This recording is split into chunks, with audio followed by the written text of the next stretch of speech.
안녕하세요.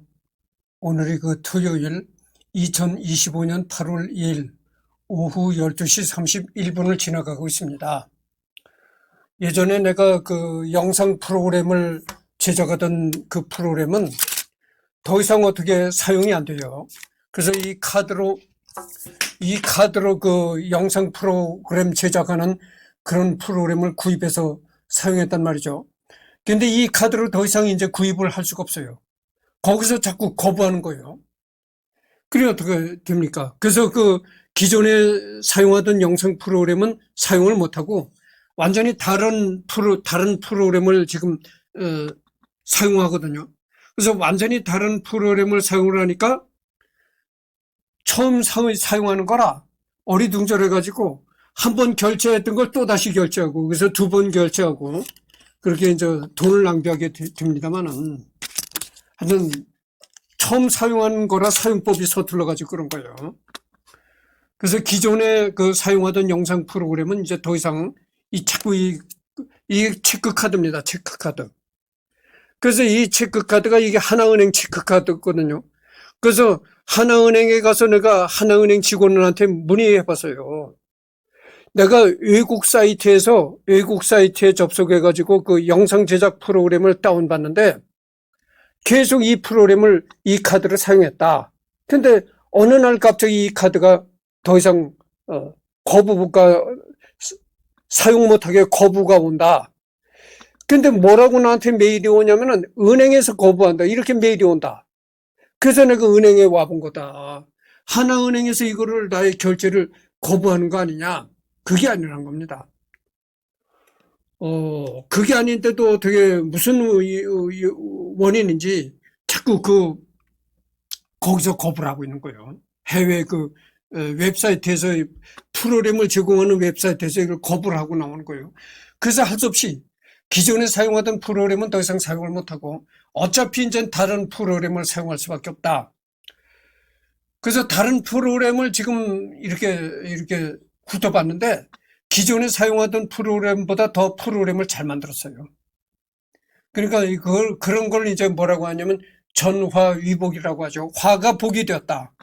근데 그 전에 사용하던 프로그램보다 더 이제 좋게 만들었는데 갑자기 처음 사용하는 거라 여러 가지가 이제 어리둥절해가지고 그 프로그램을 사용하려면 프로그램을 다운받으려면 카드를 결제를 해야 되거든요. 그래서 한 번 결제했던 걸 모르고 또 결제하게 되고 이렇게 이제 사용법을 잘 몰라서 그랬다.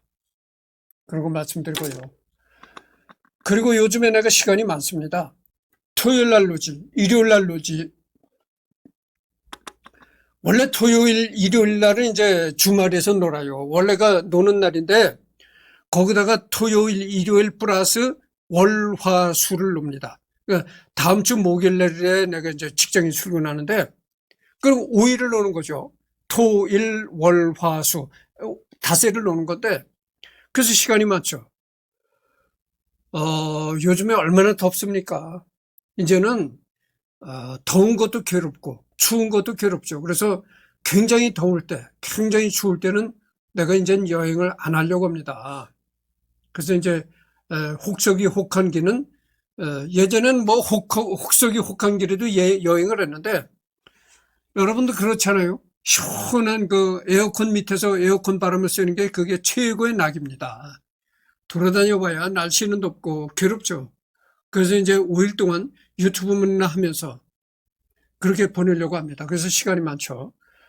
그래서 예전에 사용하던 프로그램이 아닌 다시 완전히 새로운 영상 제작 프로그램으로 시작한다는 걸 말씀드리고 리딩을 하도록 하겠습니다. 이제 여기서부터 할 차례죠. 라운드 종료 20초 전 코너에 몰린 듯한 알리 오른손이 포먼에 적중한다. 이후 몇 번의 잽에 이어 라이트 펀치가 포먼에게 한 번 더 적중한 순간 알리는 코너에서 빠져나오기 시작했다. 그리고 라운드 종료 15초를 남긴 순간 포먼이 그러기 상태가 된 것을 확신하자 알리는 재빠르게 공격하기 시작했고 종료 13초 전 눈 깜짝할 사이에 두 차례 펀치를 포먼의 턱에 정확하게 꽂아놨다. 그리고 포먼은 그대로 무너져 내렸고 라운드 종료 10초 전에 카운터에 들어가서 라운드가 끝나는 정확히 0초의 KO 선언이 나왔다. 이로써 싸움은 전설이 되었다. 이 무하마드 알리와 포먼의 경기가 권투 경기로서 아주 전설적인 경기가 되었다고 하죠. 왜 이렇게 전설적인 경기가 됐냐? 포먼한테 무참하게 무하마드 알리가 얻어맞은 겁니다. 그래서 저건 뭐 어쩔 수 없이 포먼이 승리하겠구나, 이렇게 생각을 했는데 예상을 뒤엎고 알리가 KO승을 거둔 거예요. 그러니까 계속 코너에 몰려서 포먼의 주먹을 얻어맞다가 어느 순간 무하마드 알리가 오른쪽 손으로 주먹을 날렸는데 그걸 계기로 코너에서 빠져나오고 계속 포먼한테 공격을 해가지고 포먼이 KO 당했다. 쓰러졌다 이거죠.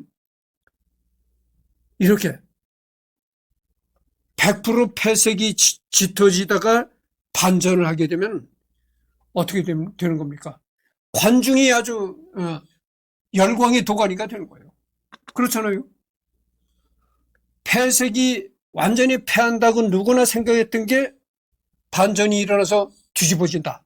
이게 정말 열광하는 거죠. 이것이 꼭 권투 경기만 그런 것이 아니고 우리나라 그 한국 전쟁 6.25 전쟁이 바로 그랬잖아요. 부산만 남겨놓고 대구도 뭐 그러고 하여튼 부산만 남겨놓고 다 김성에 집어먹었다 그죠.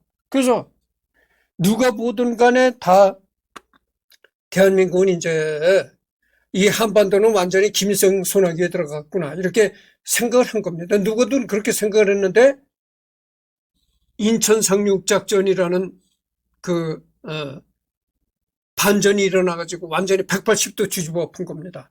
그러니까 어떻게 되겠어요? 세계 언론이 세계 언론, 세계의 자유민주 국가들이 다 열광을 한 겁니다. 아주 그렇게 된 거죠. 그러니까 완전히 패한다고 생각했을 때 180도 뒤집어 엎어지면은 그건 아주 열광의 도가니가 된 거죠. 전성기 때 3초에 12번의 펀치를 날린 시절과는 비교할 수 없고 1초 내에 주먹 2번은 보통 사람도 할 수 있다. 비록 경기 내내 우세한 모습을 보여주긴 했지만 이때 알리는 32살의 나이, 8라운드 24분 가까이 뛴 상태, 그리고 헤비급 사상 손꼽히는 24살의 젊은 돌주먹 챔피언의 펀치를 계속 몸으로 받았다. 알리가 이때 32살, 그리고 공포의 주먹인 포먼은 24살이었다 그거죠. 그러니까 포먼보다 알리가 나이가 많았다 이런 얘기죠.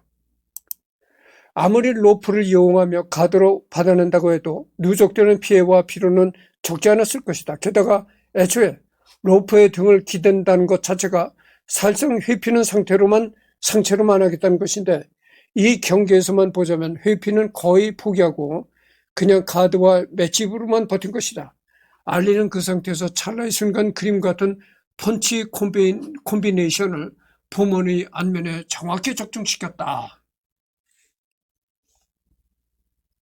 이때 무하마드 알리의 모습은 로프를 등지고 로프가 이렇게 로프에 기대면 이렇게 로프가 반동이 생기잖아요. 출렁출렁하면서. 그러면서 포먼의 주먹을 일방적으로 얻어맞기만 하는 그런 상태였다 그거죠. 그러니까 그런 장면을 볼 때 이건 뭐 포먼이 승리했구나 이렇게 생각을 했는데 어느 순간 무하마드 알리의 주먹이 오른손 주먹이 포먼을 강타했는데 그것이 포먼의 얼굴에 강타했다. 알리가 그 주먹이 그때서부터 이 포먼이 상당히 아주 뭐라고 하나요? 포먼이 상당히 충격을 받았던 모양이다 이렇게 된 거죠. 이 경기는 지금까지도 복싱 역사상 가장 위대한 경기로 평가받는다. 단순히 알리와 포먼이라는 뛰어난 선수들이 맞붙었다는 것 이상으로 알리의 두뇌와 끈기가 빛을 발하는 경기였다. 시합 전 기자회견부터 경기가 KO로 끝나는 순간까지 알리가 완벽하게 구상하고 연출한 전략적 걸작이었고, 본인만의 주무기를 잃은 노장이 최강의 젊은 챔피언을 꺾은 기적이었으며, 승리를 위해 유리없던 도전을 과감히 행한 용기와 그것을 견뎌내고 끝까지 이겨낸 위대한 끈기였다. 그리고 팬들은 복싱 역사상 가장 강력한 주먹을 상대로 스스로를 로프에 고립시킨 알리의 용기에 열광했고, 자신의 신념을 위해 왕좌에서 내려왔던 알리가 스스로의 힘으로 정상을 탈환한 것에 환호했다.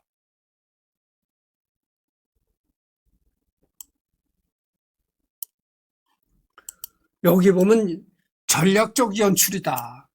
어? 생각을 해서 전략적으로 이렇게 연출한 걸작이다. 뭐 이런 얘기가 나오는데, 이거는 나는 이 글이 잘못됐다고 생각합니다. 여러분들 한번 생각해 보십시오.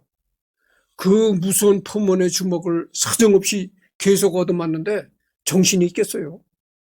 응? 그 상황에서 뭘 전략을 생각하고 자기의 그걸 생각하겠어요?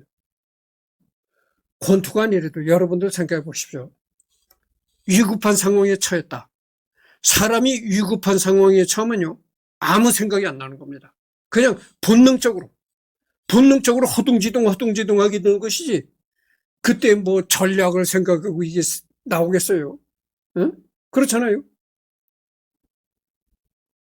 똑같은 겁니다. 링에 올라가서 공포의 주먹이라는 포먼의 그 어마무시한 주먹을 계속 얻어맞는데, 그 상황에서 이게 자기 전략을 생각하고 이게 되겠어요? 아무 생각도 없는 겁니다. 그 본능적으로 생각이고 나발이고 본능적으로 코너에 몰렸으면 코너에서 빠져나가고, 예, 도로 포문을 공격하려고 본능적인 행동이 나오는 것이지, 무슨 전략을 생각하고 하겠어요? 그렇잖아요. 그래서 여기 보면 연출은 전략적 걸작이었다. 이거는 잘못된 표현이다. 이렇게 말하고 싶습니다. 그야말로 경기가 있기 전 양 선수의 배경과 상황, 서로 간의 치열한 신경전, 경기의 진행, 전술적 완성도, 해설진의 코멘트까지 스포츠 만화보다도 더 만화 같은 극적인 결과를 낳으면서 복싱 역사에 영원히 남을 명경기가 되었다. 알리가 갓으로 인정받는 이유 중 하나인 명경기다.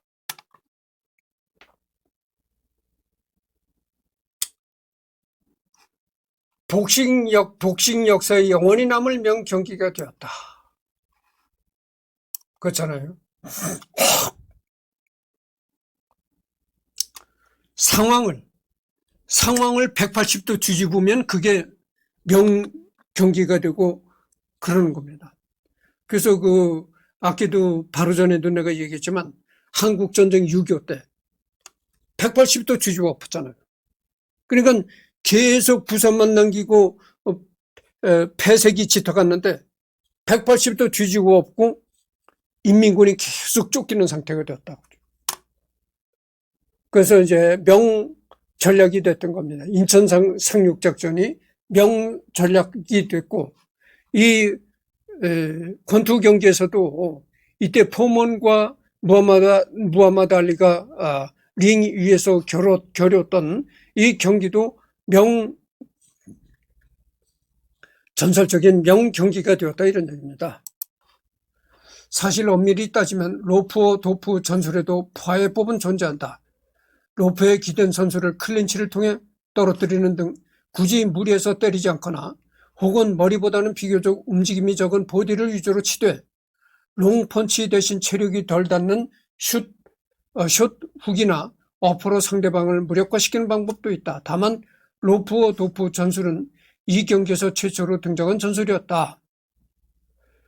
더군다나 이 당시 포먼은 무뚝뚝하게 힘으로 몰아붙이며 별다른 전력을 잘 쓰지 않는 일명 첫 번째 포먼 시절이라 미처 이 방식을 떠올리지 못하고 강펀치만 날리다가 패배하고 말았다. 이런 얘기죠. 우리가 생각해 볼 게 말이죠. 강펀치만 날린다고 또 승리할 수 있는 것도 아닙니다. 이 권투 선수라면 상당히 맷집이 좋거든요. 그렇게 얻어맞으면서도 버티는 맷집이 좋기 때문에 강펀치가 맞는 게 아니라고 하죠. 그러니까 어떻게 되겠어요? 여러분, 강펀치를 이렇게 넣으려면은, 포먼이 이렇게 강펀치를 넣으려면은 자기의 모든 힘과 에너지를 주먹에 이렇게 집중해서 있는 힘대로 치는 겁니다. 그러니까 어떻게 되겠어요? 굉장히 에너지 소모가 많다. 힘이 많이 들어간다 이거죠. 그렇게 힘이 많이 들어가는 강펀치를 계속 쳐보십시오. 스스로 지치는 거예요. 상대방이 맞든 안 맞든 스스로 그 펀치에 자기가 스스로 지친다 이거죠. 그래서 여기서 이제 무하마드 알리가 승리하게 된 것은 뭐냐면은 그렇게 포먼이 강펀치를 날리다가 스스로 쥐풀에 무너졌다 이거죠. 그런 점도 있다 이런 얘기입니다. 포먼은 이 시합에 대해 알리는 복싱 시합을 이기려고 했지만 나는 그걸 죽여버리려고 했었다고 할 정도였는데 아래 서술되었듯 시합 전부터 시합 내내 지배할 정도로 포먼을 도발하고 깎아내린 알리 트래쉬 토킹에 완전히 말려 흥분한 상태에서 주먹만 휘둘러 댄 것이다. 즉 집요한 심리전으로 포먼을 자극해 장기전에 익숙하지 않던 포먼이 체력 고갈을 이유던 알리의 완벽한 전략적 승리라고 볼 수 있다. 또는 로프로 충격을 흡수했다고 해도 포먼 본인이 역대 복서들 중 톱을 다툴 정도의 하드 펀처이기 때문에 자칫 잘못하다간 포먼의 강펀치에 알리가 스스로 무너질 위험도 있었던 도박적 전술이기도 했으며 천재적인 경기 운영력 외에도 포먼의 펀치를 버틴 알리의 강한 맷집과 초인적인 정신력이 돋보이는 경기였다. 여기도 나오잖아요. 무하마드 알리가 얼마나 맷집이 좋은가, 정신력이 얼마나 좋은가. 그 포먼의 그 강력한 펀치를 얻어맞으면서도 계속 버티고 있었다. 그리고 시합을 하기 전에 신경전을 그렇게 했다는 거죠. 포먼과 무하마드 알리가 서로 이제 신경전을 했는데 포먼은 그래도 이 무하마드 알리를 별로 자극하지 않는 그런 언행을 했다는 거죠. 근데 그와 반면에 무하마드 알리는 포먼을 계속 자극했다 그죠. 그걸 자극하니까 시합을 하기 전서부터 포먼이 분노가 생겨가지고 이성을 잃었다 이겁니다. 이성을 잃어가지고 시합이 시작되니까 아주 무차별적으로 앞뒤 안 가리고 주먹을 휘둘렀다. 그 바람에 체력 고갈이 빨리 왔다 이런 얘기입니다. 그러니까 여러분들 아무리 그 분노가 치밀고 해도 언제나 냉정함을 잃지 말아야 되는 거죠. 이성적인 냉정함을 유지해야 되는데 포먼은 그때 흥분 상태에 있었던 거죠. 그러니까 평소에 경기가 시작되기 전에 알리가 포먼을 계속적으로 업신여기는 그런 언행을 하니까 그렇게 된 거죠.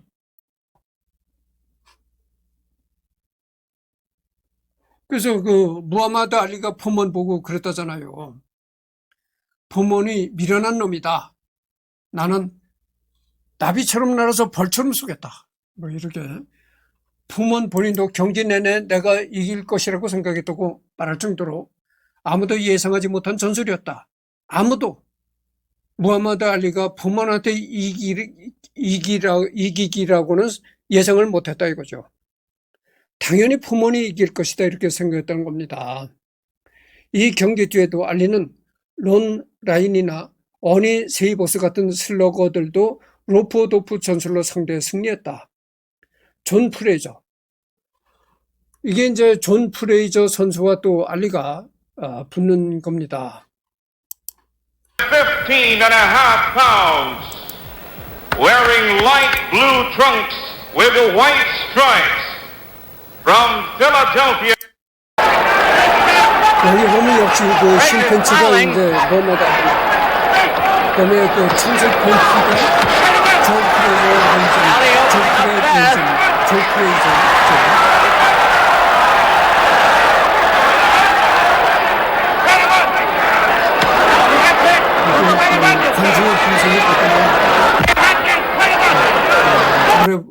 해보지는 않겠습니다. 알리와 포먼의 경기가 역사적 의미에서 최고의 명경기라면 내용의 치열함에 있어서는 조 프레이저와의 3차전이 권투사상 최고의 명경기로 꼽힌다. 이 경기는 경기 전 신경전도 치열했고 경기 내용도 대단했는데 경기장 냉방 시절마저 고장나서 선수들뿐 아니라 보는 사람들마저 지칠 대로 지쳤던 경기다. 여러분들, 내가 바로 처음에 이걸 시작할 때 뭐라고 했습니까? 요즘에 내가 여름 휴가를 받아서 시간이 많다. 그렇지만 여행은 가지 않는다, 이렇게 얘기를 했잖아요. 너무나 덥기 때문에 그런 겁니다. 그래서 너무나 이 더우면 말이죠, 사람이 진이 빠지는 겁니다. 그래서 여기 보면은 이 조 프레이저와 무하마드 알리가 붙은 이런 경기에 경기장의 냉방 시설이 고장났다는 거예요. 그래가지고 이 경기장이 찜통인 거야. 그러니까 권투를 하는 선수도 지치고 권투 경기를 보는 관중도 더위에 지치는 겁니다.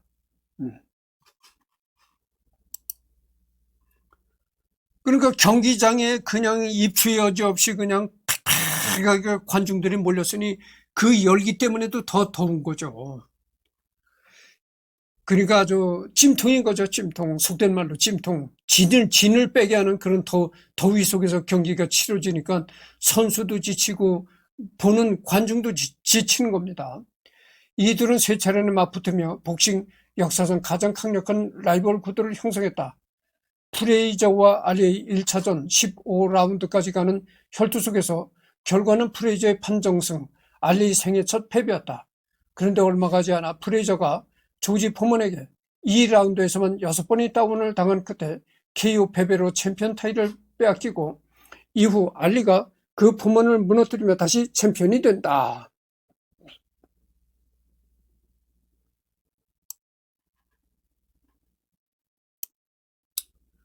이게 재미난 얘기인데, 프레이저와 알리가 맞붙었는데 누가 이겼나요? 프레이저가 이겼잖아요. 프레이저가 무하마드 알리한테 이겼다. 근데 그 후에 프레이저와 포먼이 또 붙었는데 그때 누가 이겼느냐? 포먼이 이겼다, 그죠? 이후 알리는 프레이저를 상대로 두 번의 타이틀 방어전을 치렀고 모두 승리한다. 2차전은 알리의 만장일치 판정승이었고 3차전에서 알리의 14라운드 TKO 승, 전적 2승 1패로 완벽하게 설력한 것이다. 대중과 언론 앞에 나서서 흥미 유발을 즐겼던 알리와 달리 프레이저는 별다른 마케팅을 내세우지 않았다. 그리고 프레이저는 1975년 10월 1일 필리핀 마닐라에서 열린 알리와 경기를 앞두고 이처럼 기도했다. 신이시여, 저 녀석을 때려눕힐 힘과 방법을 알려주십시오. 덤으로 프레이저가 챔피언이 된 후 알리가 베트남 전쟁 참전 거부로 인해서 선수 자격을 박탈당하자 프레이저는 리처드 닉슨 대통령과의 면담에서 알리 라이선스를 다시 발급해달라고 직접적으로 요구하며 여러 방면으로 그를 도와기도 했다. 허나 알리는 프레이저를 백인에게 굴종적인 흑인이라고 말하며 그를 탐탁스럽지 않게 여겼다. 이로 인해 둘의 관계는 선수 생활 내내 나빴고 둘 다 은퇴 후에 노인이 되어서야 화해했다. 그러니까 프레이저라는 선수는 비교적 말수가 적고 언론 플레이도 별로 하지 않았다. 근데 이 무하마드 알리라는 선수는 굉장히 말이 많았고 언론 플레이를 많이 한다. 그래서 언론에 나가서 이 프레이저를 얕보고 공격하는 그런 얘기를 많이 한다. 그러니까 어떻게 되겠어요? 프레이저와 무하마드 알리가 그러니까 평소에 사이가 좋지 않았던 거죠. 그러다가 이 둘 사이가 좋아진 건 뭐냐면은 둘이 다 나이가 들어서 권투기를 은퇴하고 나서 노인이 되었을 때 그때 서로가 화해했다 이겁니다. 이들의 혈투는 마닐라의 전율이라는 이름의 다큐멘터리로 제작되기도 했다. 알리가 프레이저와의 3차전을 앞두고 이 경기는 마닐라의 전율이 될 것이다 라며 스릴라 플러스 마닐라로 라임을 맞춘 입담을 선보였고 이것이 사람들에게 큰 반향을 일으켜 경기 이름을 슬릴러 인 마닐라로 부르게 되었다. 그래서 여기 보면 은퇴 이후에 그 무하마드 말리는 어떤 삶을 살았는가, 이게 이제 나오는 거죠. 이 이미지를 보면 말이요, 검은 양복이 이제 무하마드 알리고, 그 왼쪽에 백발이 누굽니까? 이 사람이 그 남아공에서 대통령을 지냈던 넬슨 만델라잖아요. 넬슨 만델라. 2005년 5월 10일 뉴욕에서 넬슨 만델라와 만난 무하마드 알리. 이 뉴욕에서 넬슨 만델라를 만나가지고 이렇게 촬영된 것이죠.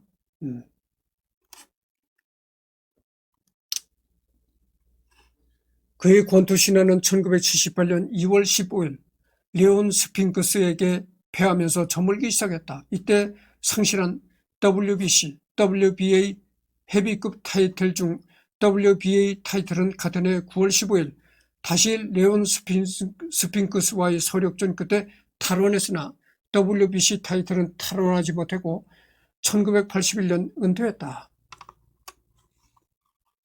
은퇴한 지 3년밖에 되지 않은 1984년 병원을 찾은 알리는 의사로부터 파킨슨병 진단을 받았고 그 후 운동기능이 서서히 쇠퇴하기 시작했다.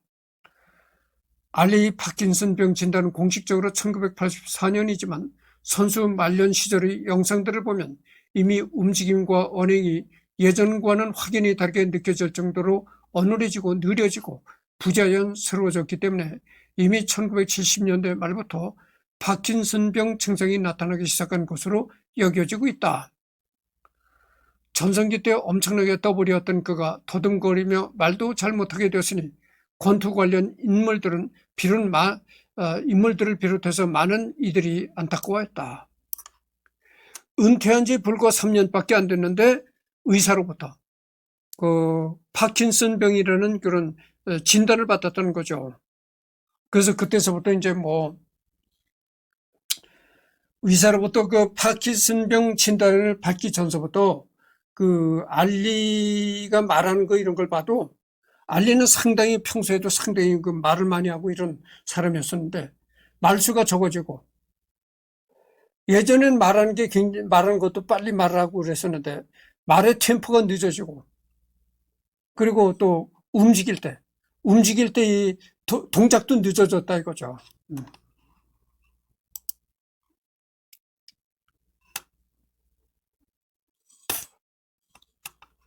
다큐멘터리 When We Were King에 따르면 알리는 장애로 인해 권투에 대한 후회가 있는지 물었을 때 권투를 하지 않았더라도 켄터키주 루이빌에서 여전히 화가로 일했을 것이라고 대답했다.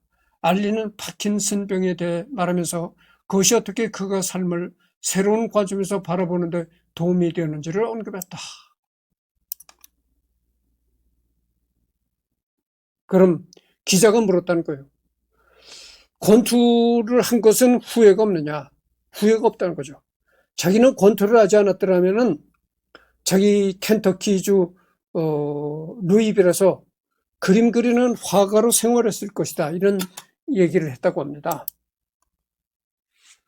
이거는 무하마드 알리가 이제 BBC와의 기자회견을 하면서 말했던 그런 기자회견에서 이제 말했던 겁니다. 아마도 제 파킨슨병은 신이 저에게 무엇이 중요한지 상기시키는 방식일 겁니다. 제 속도를 늦추고 말하기보다는 듣게 만들었습니다. 사실 지금은 제가 말을 덜 하기 때문에 사람들이 제게 더 많은 관심을 기울입니다. 저는 항상 여자들을 쫓는 걸 좋아했어요. 파킨슨병은 모든 걸 다 멈추게 해요. 이제 천국에 갈 기회가 생겼을지도 몰라요. 라고 BBC와의 인터뷰에서 이렇게 말했다는 거죠. 파킨슨병은 나에게 축복을 안겨주었다. 내가 사람들을 만나면 나는 언제나 상대방 말을 듣기보다는 내 말만 계속 떠들어댔다. 근데 이제는 파킨슨병이 와가지고 나는 잘 말을 하지 않고 주로 상대방이 하는 말을 귀담아 듣는다. 이것이 하나님의 섭니다. 그리고 파킨슨병이 오기 전에 내가 여자를 무척 좋아했다. 그랬는데 이제 파킨슨병이 와가지고 여자도 이제 관심이 없다. 그래서 나는 이게 다 하나님의 섭니다. 하나님이 나를 좋은 곳으로 인도하느라 남의 얘기를 듣고 여자를 좋아하지 말라고 이렇게 하나님이 계시한 거다. 그리고 이제는 천국에 갈 때가 되었다고 생각한다. 이렇게 BBC와의 인터뷰에서 이렇게 얘기를 했다는 겁니다. 지금 30분을 경과했습니다. 조금 더 해야 되겠습니다. 1996년 조지아주 애틀랜타에서 열린 1996년 애틀랜타 올림픽에서 성화를 밝히는 영광을 얻었다. 한쪽 손이 덜덜 떨리며 걸음이 부자연스러움에도 성화 점화자로서 의지를 보이는 모습은 전 세계에 큰 감동을 안겼다. 그리고 1960년 로마 올림픽 이후 36년 만에 또 다른 금메달을 증정받았다. 1999년 알리는 BBC 연례 BBC 스포츠 인물상 시상식에서 BBC로부터 특별 일회성상을 받았는데 바로 BBC 스포츠 인물상 세기상이었다. 1999년 9월 13일 알리는 콜트하우스 이스트에서 열린 켄터키 운동 명예의 전당 시상식에서 켄터키주 세기 운동선수로 선정되었다. 2001년에 알리라는 제목의 전기 영화가 만들어졌고 윌 스미스가 알리 역을 맡았다. 이 영화는 엇갈린 평가를 받았는데 스미스와 조연 배우 존 보이트가 아카데미상 후보에 오르면서 긍정적인 평가는 대체로 연기에 기인했다. 알리 영화를 만들기 전에 윌 스미스는 무하마드 알리가 직접 그 역할을 수락할 때까지 계속해서 알리 역을 거부했다. 스미스에 따르면 알리가 스미스에게 그 주제에 대해 한 첫말은 너는 날 연기하기에 충분히 예쁘지 않았다. 2005년 11월 9일 백악관에서 열린 시상식에서 대통령 자유 훈장을 받았고 미국 시민권 운동과 유엔에서의 활동으로 베를린 유엔 독립협회로부터 권위 있는 오도한 평화 훈장 금상을 받았다. 이게 이제 2005년 12월 17일에 평화 훈장을 받았네요.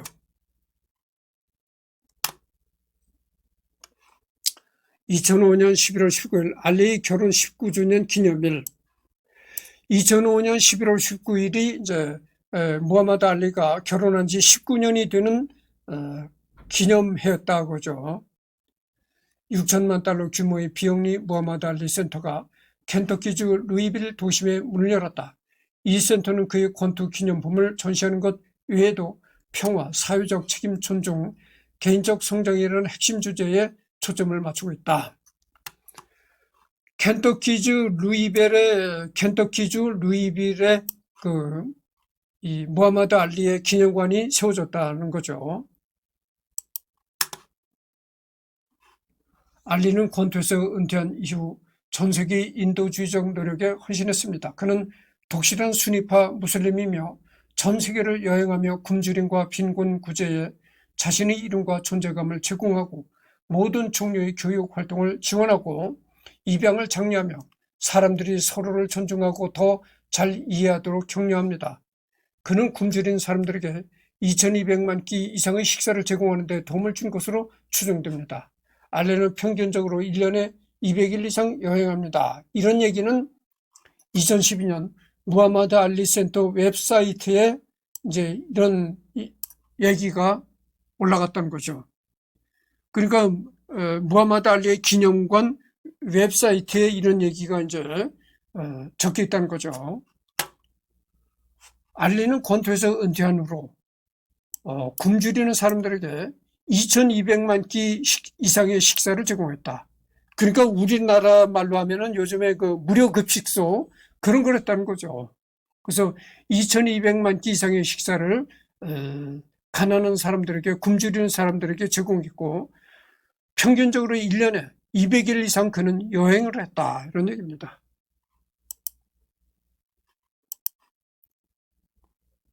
지금 34분을 경과했는데 조금 더 해야 되겠습니다. 그래서 이제 무하마드 알리가 사망했는데 그 사망에 관한 얘기가 나옵니다. 이 지금부터 하는 이 얘기는 미국에서 대통령을 지냈던 버락 오바마 아시잖아요. 버락 오바마 전 대통령이 알리를 추모하면서 이제 이런 얘기를 했다는 겁니다. 그는 단순한 무슬림도 흑인도 루이빌이 아이도 아니었습니다. 그는 더 그레이티스트 오브 올 타임이 아니었습니다. 그는 부분의 합보다 더 큰 무하마드 알리였습니다. 그 누구보다도 더 크고 더 밝고 더 독창적이고 영향력이 있었습니다. 그는 마틴 루터 킹과 넬슨 만델라와 함께 섰고 어려운 시절에 함께 했습니다. 다른 사람들이 꺼릴 때 나서서 말을 하며 행동했습니다. 세상을 뒤흔들었고 그로 인해 세상은 더 좋아졌습니다. 이 넬슨 만델라도 뭐 언젠가 내가 할 것이고 마틴 루터 킹도 언젠가는 내가 그 인간 탐구에서 할 것입니다. 그리고 재미있는 이름을 가진 어린 혼혈아가 자신이 무엇이든 될 수 있다고 믿는 대담함도 갖도록 영감을 갖도록 도와줬습니다. 심지어 미국 대통령도 될 수 있도록 말입니다. 무하마드 알리는 미국 그 자체였습니다. 앞으로도 늘 그럴 것입니다. 누구보다 멋진 인간이자 영혼이었으며 유쾌했던 우리 최강의 챔피언이었습니다. 신의 축복이 있길 이렇게 무하마드 알리가 죽었을 때 버락 오바마 전 대통령이 이렇게 추모했다는 것이죠.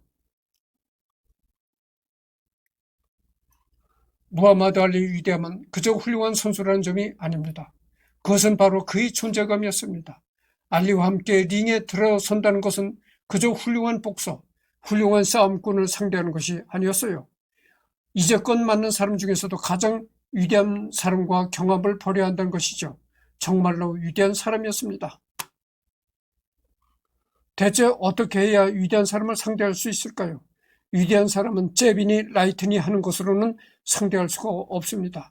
스스로가 그에 걸맞는 위대한 사람이 될 수 있어야만 상대할 수 있습니다. 가장 훌륭한 복서, 훌륭한 펀처를 찾는다면 알리를 찾지 마십시오. 하지만 사상 최고의 압도적인 존재감을 발휘한 사람이 누구였는가 궁금하다면 그거 바로 무하마드 알리입니다. 이게 이제 조지 포먼, 그 알리와 링에서 피 튀기는 대결을 했던 조지 포먼이 그 알리가 사망하자 알리를 추모하면서 이런 이제 글을 했다는 거죠. 남겼다는 거죠. 무하마드 알리는 참 위대한 선수였다. 그와 함께 링에서 싸운다는 것 자체가 영광이었다. 그리고 무하마드 알리는 단순한 권투 선수가 아니다. 권투 선수를 초월한 그는 정말 위대한 인간으로서 위대한 사람이었다. 이렇게 그 조지 포먼이 알리를 추모하면서 이런 얘기를 했던 거죠. 한때는 뭐 알리와 조지 포먼이 상당히 사이가 안 좋고 그랬지만 이렇게 무하마드 알리가 죽었을 때 조지 포먼이 이렇게 애도하는 그 알리를 극찬하는 이런 글을 남겼다는 거죠. 2016년 6월 3일 앓고 있던 파킨슨병의 합병증인 호흡기 질환으로 생을 마감했다. 그날 조지 포먼, 마이크 타이슨, 프로이드 메이웨더, 매니 파퀴아오 등 수많은 복싱계 인물들이 애도의 뜻을 전했다. 알리의 관을 운구할 때 마이크 타이슨과 윌 스미스도 직접 운구했다. 알리가 살아생전에 마지막으로 믿었던 종교가 이슬람교 수니파였기 때문에 그의 장례식은 수니파식으로 치러졌다. 여기 보면 이제 마이크 타이슨, 이 마이크 타이슨도 굉장히 그 훌륭한 권투 선수였죠. 이 선수도 이제 그 흑인 선수였는데 굉장히 이 선수도 훌륭한 선수였습니다. 이 마이크 타이슨이가 이제 그 무하마드 알리가 죽었을 때 알리의 관을 직접 운구를 했다는 겁니다.